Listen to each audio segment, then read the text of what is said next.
Yeah. What up, everybody? Thank you very much tuning in to Crypto Street Podcast. This is Dale. Sorry about the technical difficulty there at the beginning, even though if you're listening to this on iTunes, Spotify, you won't have any idea what's going on. But we are ready to rock and roll. As I said, tuning in Crypto Street Podcast. I'm joined as always. The crew is back, full force. It's been a couple episodes, but we're Feels here like tonight. We're ready to rock. Yeah, it's been a while.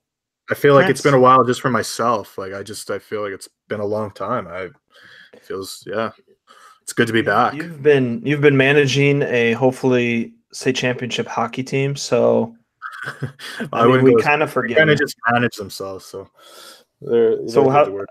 everyone's been dying. They need a weather update. I know people have. Oh, it's so nice out. Oh, man, so nice out. Yeah, everything's melting. It's just gorgeous. All the windows are open. Yeah, it's gorgeous. This weather, it's unprecedented. Like it's love it. Yeah, I love it. So let's go to our resident dreamy Californian. What's up, brother? Hey, man. I'm doing well. I'm very excited for alts. I'm getting a little too giddy, perhaps, but I'm feeling good about this price action we're seeing. Here we are talking about weather, and you're getting all giddy about price action. Well, the weather's none of my concern here in California. Yeah, it's always nice there. This is nothing new for these guys. Yeah, it's they don't deal with this white fluffy BS that we have to. I don't know the struggles. I'm gonna pay. Killer doesn't know this yet, but I'm gonna pay for a plane ticket for him next year, and he's gonna come to Iowa mid-winter.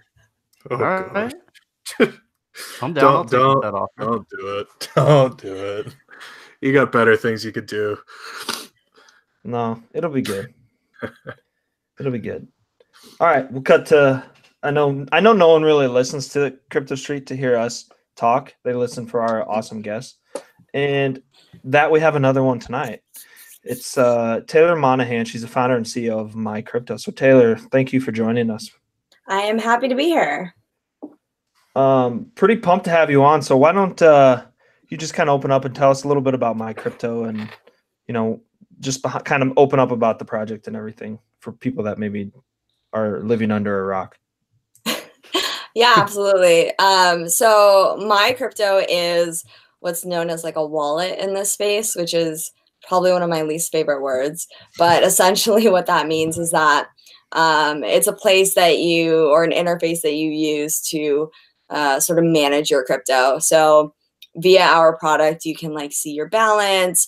You can see all your crazy tokens that you have. You can send to your friends or whatever you're going to do. You can also like create a new wallet. You can print a paper wallet. You can interact with smart contracts on the Ethereum blockchain. You can do like directly from our interface. You can use like 0x or Shapeshift to like swap between different currencies. Super fun stuff like that. And the sort of core difference between our product and what I think a lot of people are familiar with, which is like the Coinbases, is that we're non-custodial, and that means that we never like hold your money for you. We're basically like a thing that allows you to manage your own money, control your own keys, and do your own things. And so we don't ever have the ability to like we can't lose your money. We can't prevent you from sending. We don't care if you're like going out and gambling. It's really like the sort of the blockchain way, the decentralized way. Mm-hmm. Absolutely. What was it like setting it up? Because you guys were building, if I'm not mistaken, during like kind of a really rough patch in the markets. I'm interested in hearing about this from our guest building projects. Yeah, so it's been a roller coaster. I think a lot of people that have been in the space for a while have experienced the roller coaster in terms of the price. But when you're building a product, it's so much more than that, because very quickly we went from building sort of a tool that was for like our fellow early adopters and tech enthusiasts and blockchain nerds, to trying to service like these, you know, the masses of people that were getting into the space primarily to invest in ICOs and get rich. And so the hardest thing about that is that demographic switch. Suddenly your product, the copy of your product, the you know, the warnings that we have, how the interface is set up, the crazy words like private keys and wallets and all of these things, you know, those things don't make a lick of sense to someone that's just entered this space. So, you know, dealing with, like, I always complain about the support tickets. Like, we had so many support tickets. We were so underwater. But it's more than that. It's, you know, dealing with and responding to people who are really struggling to get into the space, to use their cryptocurrency, to get into the ICO, whatever they're trying to do. You know, the root of the issue is the product. It's not, you know, the support tickets are the symptom. Your interface is very like user friendly. I like it because it's like it's very like big buttons and like, oh, like I can clearly see I'm supposed to click one of these, you know. And I think that's huge because, like, I mean, blockchain is inherently super complicated. I think I say this all the time. Sometimes people are going like shut up, but I think it's true, and I still feel that way now. I was saying it 2 years ago. Yeah, and I mean, we've gotten better, but it's still like if like I always say, like, go pull a random person off the street and dump them in front of any product in this space and be like, you want crypto, like you need crypto in your life, go do it. They're going to look at you like you're a maniac, and they're going to look at these products and even our product, you know, and their brains are just going to explode because even today, you know, they're just overwhelmed with like the new words and these new concepts and these concepts that are so different than the traditional world. You know, and even like little, like, you can't recover your password. Like, we don't have your password. We can't recover it for you. That's a really foreign concept for people. Yeah, absolutely.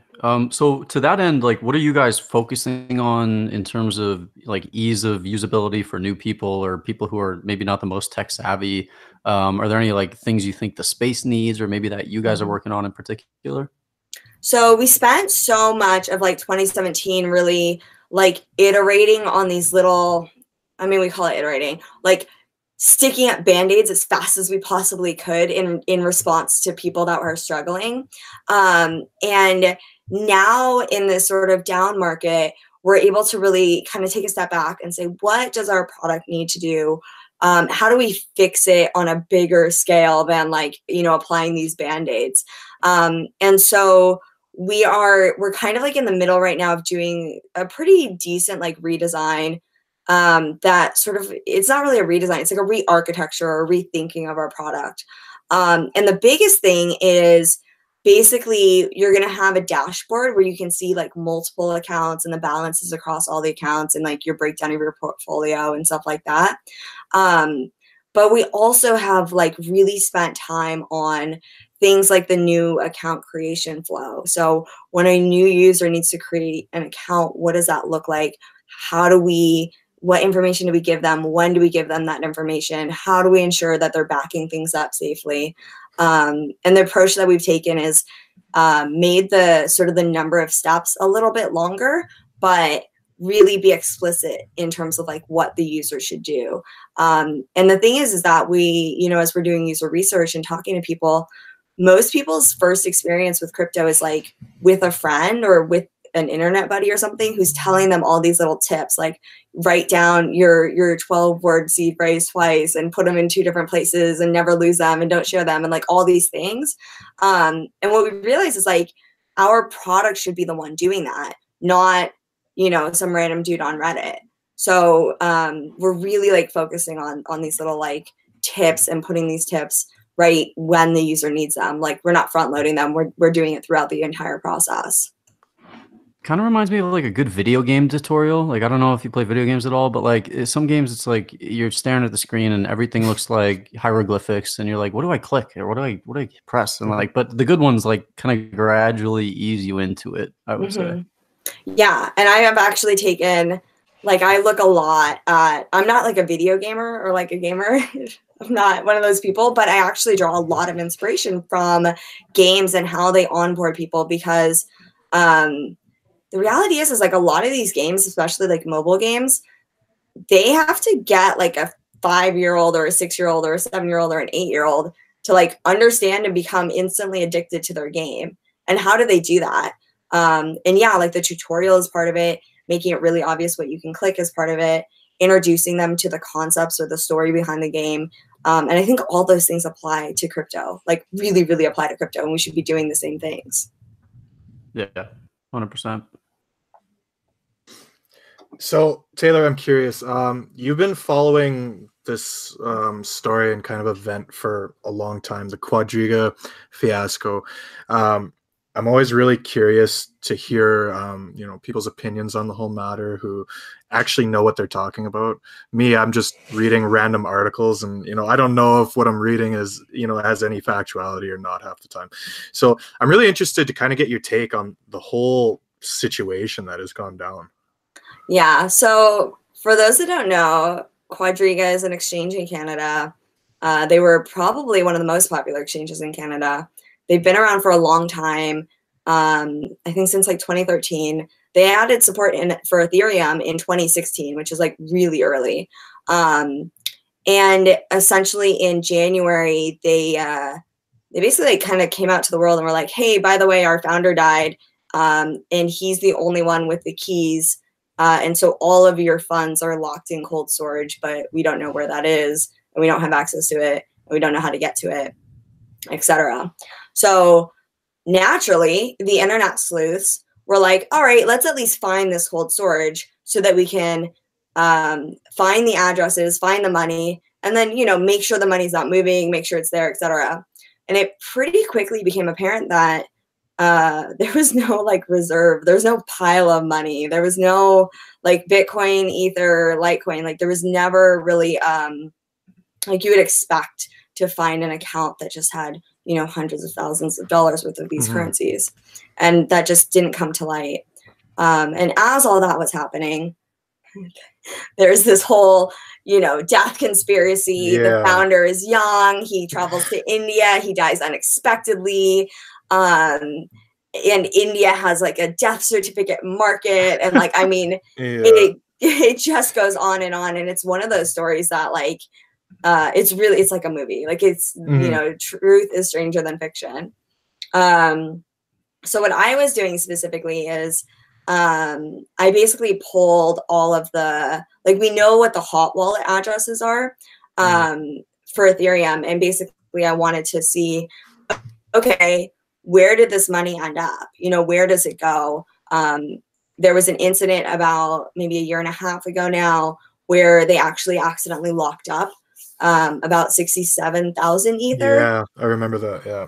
Yeah. And so I wanted to look more into that as well. Like how much of their sort of holdings was that 67,000? Is that maybe like a, you know, the beginning of the end? And what the data or what like my analysis sort of shows is it was definitely a mess. Like, yeah. To say the least. Yeah. There was, you know, you always have with exchanges, you always have like movement of money. So you have the hot wallets and then you have cold wallets or reserve wallets. You'll see big amounts of money moving from these hot wallets into cold and vice versa. But you'll also see large amounts of money that are either like market makers or like just people doing arbitrage across multiple exchanges. And this is even more so true with an exchange like Quadriga, because Quadriga was, they were never really processing withdrawals quickly. And so whenever that happens, the price on the exchange kind of gets wonky in regards to the rest of the market. And so, yeah, we see a lot of money just moving around between exchanges. We see a lot of money moving like via Shapeshift into, you know, Bitcoin, like Ether to Bitcoin. And it's really difficult to know, were these arbitrageurs, were these market makers, were these people taking advantage of this weird market? Or was this Quadriga themselves either playing their own market or trying to make their volume look bigger, or playing arbitrage themselves with their customers' money. It's really, really hard to tell. But I mean, so my theory is this. I think that something, whether it's the Ether thing, whether it's the Canadian dollars being locked up, something over time, basically, they had these sort of incidents, and they were kind of like constantly trying to dig themselves out of this hole in order to process customer withdrawals. And I think that they didn't ever realize how deep of a hole they were in, especially when sort of the bear market hit. So I definitely think that they were probably playing the market themselves. Yeah. I think they're probably doing some things that, maybe individually wouldn't be so bad, but when you do it consistently, when you do it coupled with all these other things, it leads to a situation where you don't have as much money as you need to have to process, all of your customers' withdrawals. Yeah, I think that's how a lot of like illegal things happen, is like incrementally. It's like you do one thing and you're like, not a big deal, and then like you do another thing and you're like, okay, slightly bigger deal, but not like a big deal still. It's the and then classic, eventually right? Yeah, it's trying. At first you try out and you're trying to be honest. You never. It's not like going in with a plan to be evil, and then all of a sudden you make a mistake, but maybe pride takes over or something. You don't want to completely own it in a sense, and you want to try to right it, and everybody who's been affected try to, okay, well, you're all good. And then it just escalates. And yeah. And one of the things that's sort of come out in, the last couple of weeks that I've been watching is it is wildly apparent that they were not doing any sort of not even audits. Like they weren't doing financial audits of themselves, but they weren't even they didn't really even have like a bookkeeper who was basic accounting was just not there. Right. And when you're dealing with crypto, especially when you're dealing with, so they have like Canadian dollars that are like in a payment process somewhere. They have these like bank drafts, which are like these physical things that they need to deposit somewhere but can't because their bank accounts are all closed. They have Bitcoin, they have Ether, they have Litecoin. Then they have payment processors for the Bitcoin and the Litecoin too. Like they have all this money everywhere. Yeah. I don't think anyone was keeping track of it. It was probably very easy for them to just assume that, yeah, this account's empty, but like we have so much money over here. It's so crazy because that was the first exchange I had ever used for me. So it's like, and I just kind of seeing it go full effect of seeing the spiral, right? Because there was a time where when you try to make a withdrawal, it was there, and it was going to be there before it even said it would be there in the time frames. And then it slowly, gets worse and worse. Bull market goes crazy, and the influx really hurt them in that regard, I believe. But I remember too, and this was like in December, just before all the news came to light about the founder, and it was because I was like, okay, I want to get some money, some cash back into crypto, and I was like, well, okay, let's look at Quadriga. What's going on here? And Quadriga was always the exchange where I would tell family and friends, it's like, you can use them, but don't ever leave money on there because you just there's no trusting these guys, right? And so it's funny because I got a call from my dad actually saying like, wow, you really saved my ass there. It's like, I was like, wow, hey, you're welcome. Like, I'm happy I could have helped. But it was crazy because I remember there was the huge buy wall. It was just massive on there, and the price discrepancy compared to everybody everywhere else, it was insane. And it just wasn't going away. And I remember looking at this and I'm like, okay, well, something is clearly wrong here because I've been watching the same buy wall and it's just not moving. And so thankfully I ended up just going to CoinSquare. But yeah, I remember watching that, and then sure enough, right, then you hear about all this stuff coming out. It's like, oh, maybe somebody knew. So that's my biggest. I've learned so much from this, by the way, so much from following this, and so many people have random people have reached out and been like, hey, just like you were just talking about the buy walls, I never use Quadriga. I'm not really a trader. And they would just DM me on Twitter and be like, hey, this is what I was seeing, or this is what I was doing. And I've had a couple people reach out and basically be like, so just FYI, I know you're talking about moving money via shapeshift, but that may have been me some of the time, because there would be these like buy or sell walls that would just be huge and so out of line with the market. And like the market would move 5% in the opposite direction. The buy wall would just sit there. Yeah. And so this one guy was like, so I would take like all of my crypto, like my 20 Bitcoin or sorry, my 20 Litecoin or whatever, right? Not Bitcoin, 20 Litecoin or 20 Ether, whatever it was, right? And he would like chip away at this wall. And what he would do is that because he wanted to be faster, he was lazy or whatever, he would actually do it via shapeshift and just do a circle. So he would like buy the 20 Litecoin on Quadriga, send it via shapeshift back into ETH or Bitcoin or whatever, and then do it with 21, and then do it with 21.5, and then do it with 22. Wow. And so my first question, you know, and this story is like been told by a couple different people. My first question was like, how did you make money doing that? That's absurd. And they, you know, their answer is, yeah, even with the shapeshift rate, even with the transaction fees, that like Quadriga's buy walls would sometimes get that far out of line with the market. Oh yeah. And that's, you know, one of the reasons, or one of the ways I think that I don't know how we would monitor this, but one of the things that I think we should monitor across all exchanges is not only doing audits of like hot wallets, reserve wallets, etc., but, you know, is a certain market getting super out of whack? Like, is there a way to track that? Is there a way to track when withdrawals slow down? Because it really seems all the way since Mt. Gox, these things are consistent. You know, they're the same things happen. We should be at a point now where, you know, we can see the writing on the wall before they're like, hey, by the way, the founder died.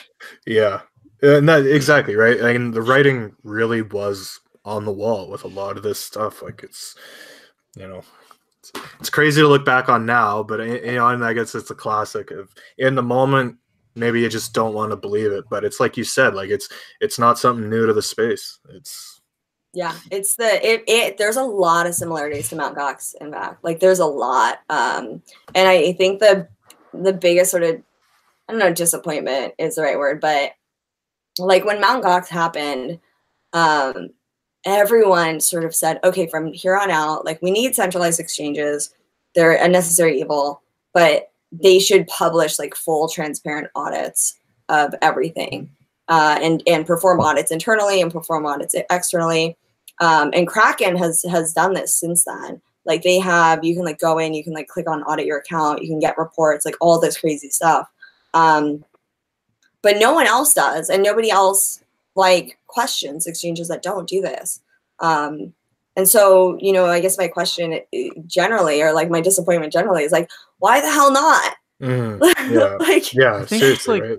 like you mentioned, like the crypto ethos before. I think it's probably largely in line with that, where like you start an exchange, and I think people make a decision in the beginning: are we going to be like a fully regulated like Coinbase or Coinbase Pro, GDAX, you know, Gemini, or are we going to be like Binance, for example, where it's like not unregulated, but sort of a little bit shiftier in the walking the response. line. Yeah. And I mean, I think like it's tough because, I mean, we've seen that the biggest exchanges are usually kind of the ones that toe the line a little bit, you know, and they're not fully transparent, but like at least they stress safety of your funds, because I think that's the thing that matters most to people. Yeah, absolutely. Yeah, I think that, I don't know, I just think we need to figure out ways to do better and like live more by this like don't trust, verify mantra that we tote around on Reddit, but we don't, you know, that's it. That's the classic, right? It's easy to talk about things, but then actually living it, it's like, okay. It'll be interesting to see the kind of, you know, the regulatory impact it's going to have up here, because it's going to have an impact. It's, you know, it'll just be interesting what type of impact. Yeah. Didn't they come out and say that this guy filed his will like 12 days before he died? Oh yeah, 2 weeks or something. The death story is crazy. It's insane. It's like, okay, so he gets married like sometime in the last like 6 months before he dies. They go to India. He has Crohn's disease, but they go to India.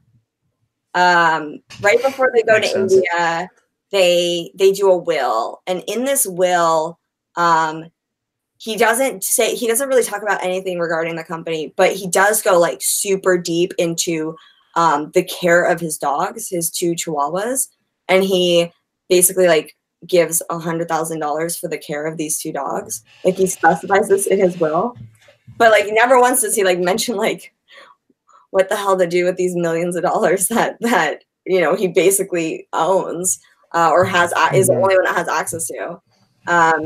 Yeah, then goes to India, dies completely unexpectedly. Like it really is a movie. It is like a Lifetime movie network movie. Yeah. Yeah. It doesn't, and he was like 30 years old. He wasn't, you know, like this. It's like it just doesn't happen. I think that's why so many people were really convinced that his death was fake, because all the circumstances just like are yeah, just it's like what, like a question mark on everything. It's like what, like this doesn't make sense. Like yeah. Taylor, we have a question in the chat from Stefan Mendoza. Quick shout out, Stefan, consistent listener, chatter, good questions. Yeah, for sure. His question is, Taylor, did you hear about the speculation that one of the founders that left was trading funds on BitMEX? Yes. So I have heard that speculation. I've been really focused on the Ether sort of side of things. And for whatever reason, I'm not seeing a ton of interaction with BitMEX specifically. Partially because a lot of the data that I was looking at was like earlier on. So there wasn't a lot of exchanges that supported Ether. It was mainly like Kraken, Bitfinex, Poloniex, Bittrex, and then later on like Binance and some of the other like kind of weird Asian ones like OKX, I think it's called. Mm-hmm. Yeah. But definitely on the Bitcoin side of things, I've definitely seen BitMEX like turn up a lot. And yeah, I don't. So there's this like original co-founder that throws this sort of like loop in the whole thing, because he was part of like a hacking group, like that's known. He did bad things. And then he changed his name and moved to Canada, where he has some affiliation with Quadriga. And then he's basically in the BitMEX chats and on Reddit talking about these like $1 million buys or these $1 million moves that he's making. I don't know if there's any like hard evidence or data to support that it was actually customers' funds. But I don't know. I guess like nothing would surprise me at this point. But I mean, I also like, you know, the other thing to keep in mind is that everyone sort of involved with this exchange has been in this ecosystem since like early days. So, you know, in 2017, $1 million, like million USD or Canadian dollar move was probably like, you know, maybe $100 or $1,000 when they bought that Bitcoin originally. Right. So, you know, yeah, it could have been customer funds, or it could have been, you know, just his random Bitcoin holdings, because he's literally been in the space since before Bitcoin existed even. My favorite part of that little bit was the guy, I think, in question, I'm forgetting his name, but I think it was like Michael something. But yeah. Anyway, he got in trouble for something like, I want to say about 10 years ago, like some kind of fraud where he either paid a fine or did some prison time for. And he used the same fake name for this stuff as he did like 10 years ago. And I'm like, bro, like, is this like criminal 101? Like, come on, man. Like, you want to know how I felt when I was like, I'm reading, Canadians.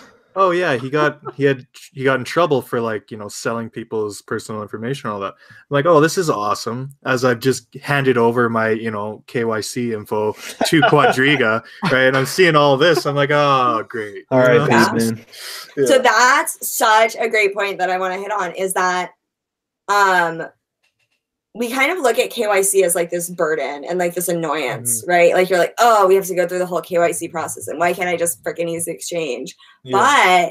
But what I don't hear talked about enough is the fact that you're giving all of your personal information. You're giving all of your banking information, your personal information, your address, your everything, and then your ID, like your passport or your like ID, and then like a selfie with it. Yeah.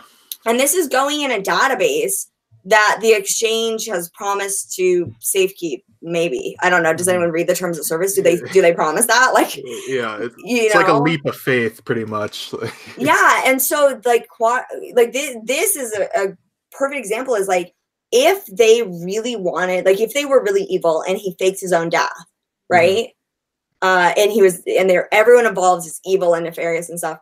It would be insanely easy for them to not only launder that money on other exchanges, but also to basically like do whatever they wanted anywhere in the world, because they have, I don't know, 100,000 IDs to choose from, like identities to choose from. Oh, it's insane to think about. Oh. Yeah, it's terrifying. It's really, really, really terrifying. If I'm gonna have someone show up at my door one day, like, "Hey, we've seen you've been doing a lot of weird transactions overseas. We're wondering what's going on." Sorry, sirs, I think you got the wrong place. This is not Prince. Yeah, this is not me. Taylor, real quick, what was your background prior to My Crypto? Like, because how did you have like the experience and like the know-how to even get something like this off the ground? Oh yeah. So I originally went to film school. And after a few years of that, I was really like, I loved it. I loved telling stories. I loved just like creating these pieces of art. And, you know, I was a full blown artist. But I was also really focused on like producing. So putting all the pieces together and coordinating everyone and budgets and all of that. But I didn't really want to work in like the television industry. Like especially here in LA, I'm not a fan. And so I essentially got a job where I could like make product videos, sort of like a corporate, you know, make art for corporate people. And that was in like 2010 maybe, where I don't know if you guys, how old you guys are, but for anyone that was trying to get a job in like 2008 to 2010, like that was a rough job market. And so I basically like would do anything to keep that job, which turned out to be like expanding my skill set very rapidly to like take on any work I could do. And one of the things that they needed done was like managing up their website and eventually a new website. And so over the years, I taught myself how to manage the website, but then eventually like build a new website.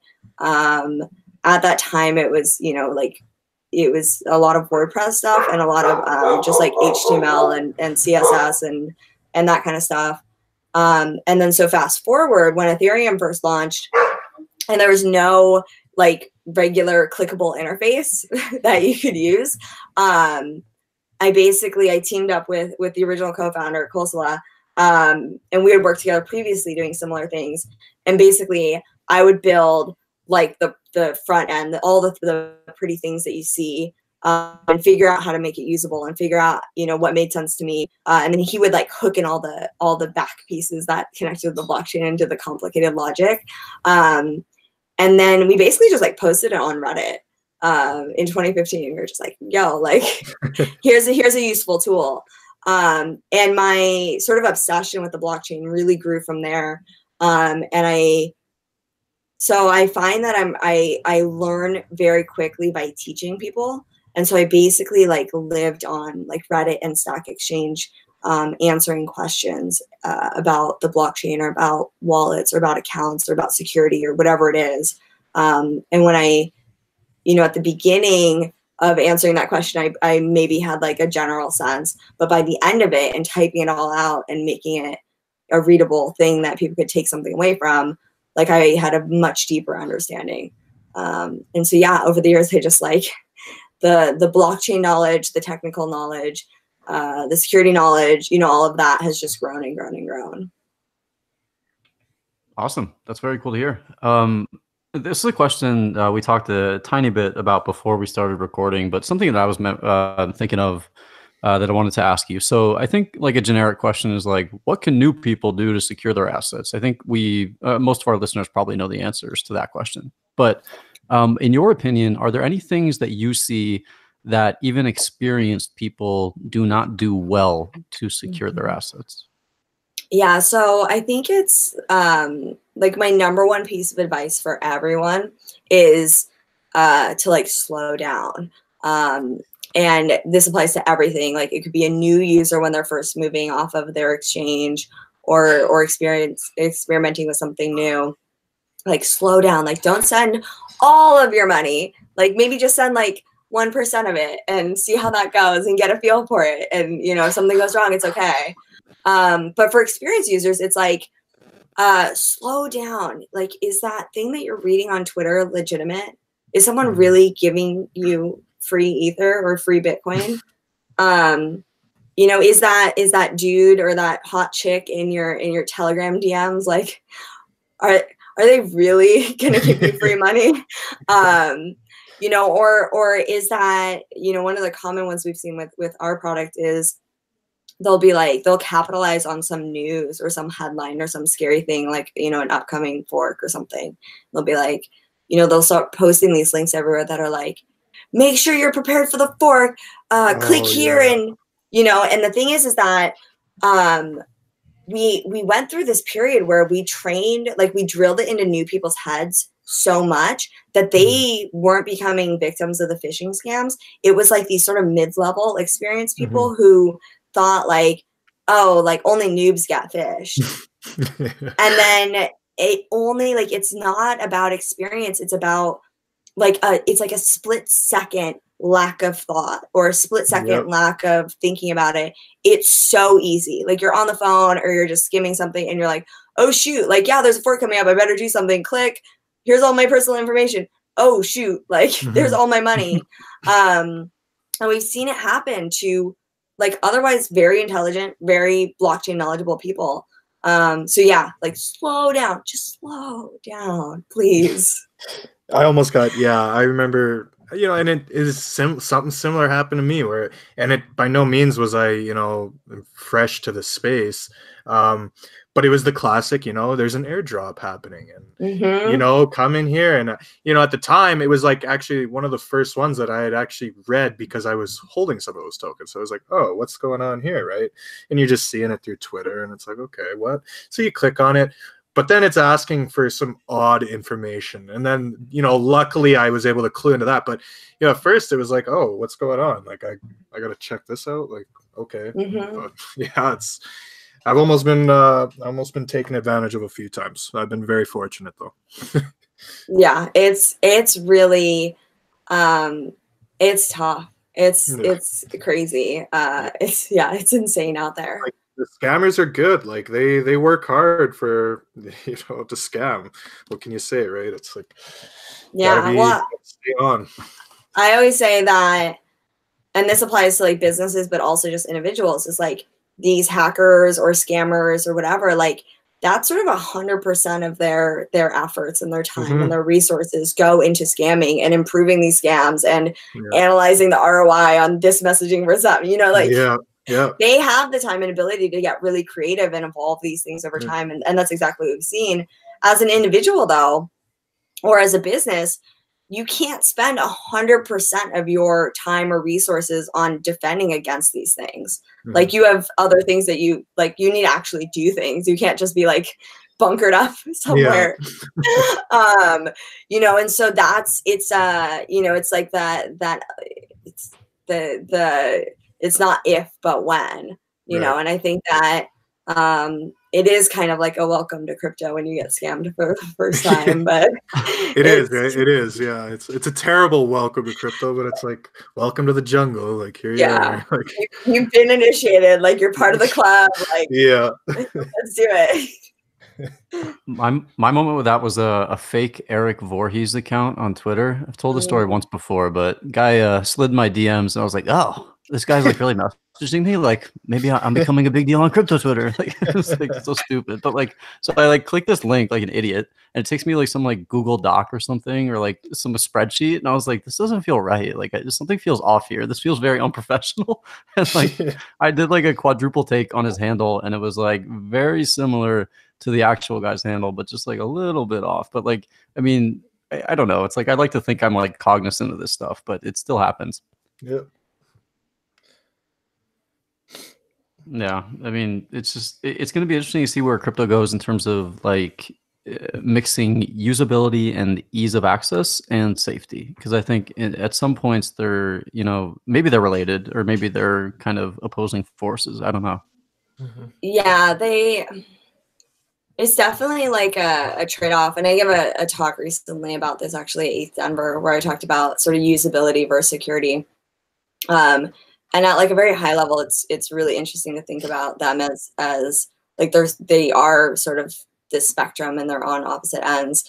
And Jameson Lopp actually gave a talk last year where he said like the safest way to store your crypto would be like you create a new private key or you create a new wallet, you put all of your money in there, and then you immediately like throw it in the trash and you make sure that nobody can ever access it. And this would be like the most secure, safe way to hold your crypto, but it's also like 100% unusable because you know it's in the trash. Like you can't you can't get to it. No one else can get to it. It can't get stolen, but like you also can't do anything with it. And then on the opposite end of that is, yeah, it's like, you know, like let's say like everyone had your wallet or your private key and anyone can access it. You can like literally, you could send money like just by thinking about it. But on the security side, like, yeah, anyone could send money to anywhere. Anyone could take your money, et cetera, et cetera. And so I think that, you know, as this space evolves, we're going to see products sort of fill in that gap in the middle, right? So there's going to be some products that, you know, maybe are a little bit less secure and focus on usability, and they're going to be great for, you know, storing small amounts or interacting with dApps or things like that. And then there's going to be, you know, really solid, crazy products that are like, you know, multi-sig or air gap machines or, you know, all this super secure stuff. And that's probably where you'll keep like, you know, all of your money and all of your holdings, and you won't access it very much, but, you know, those types of things. And then we'll see both sort of this whole spectrum of products will also just iteratively get better over time. And hopefully eventually we'll get to a place where, yeah, like, you know, everyone is able to, based on, you know, what they want, how much money they have, what they want to do, you know, able to use the product that's like best for them. Sure. So, Taylor, we're going to wrap up. So do you got any final thing you'd like to say or anything before we wrap up here? I don't think so. I mean, follow us on Twitter. It's at mycrypto. Yeah. For sure. Follow him on Twitter at mycrypto. Taylor's it's at TAYVANO_. Check him out, mycrypto.com. For Killer, Prince, Dale, myself, Taylor, thank you so much for joining us. It was great hearing from you. I think people are going to get a lot of good tidbits of knowledge from your episode here. So it was awesome. Appreciate Thank you, Taylor. Yeah, you're very, very welcome. And this was super, super fun. And definitely people hit me up on Twitter if you want to talk about Quadriga or scams or crazy stories that you have. Yeah, let's go. Be careful. You'll get some creeps in the DMs. Yeah, be careful. For all of us here, again, thanks for listening. Make sure you're subscribing, giving us 5 stars if you like what we have. Stay safe out there, guys. Make some good trades. Make some money. Hoot skis. Peace out, everyone. We'll see you later.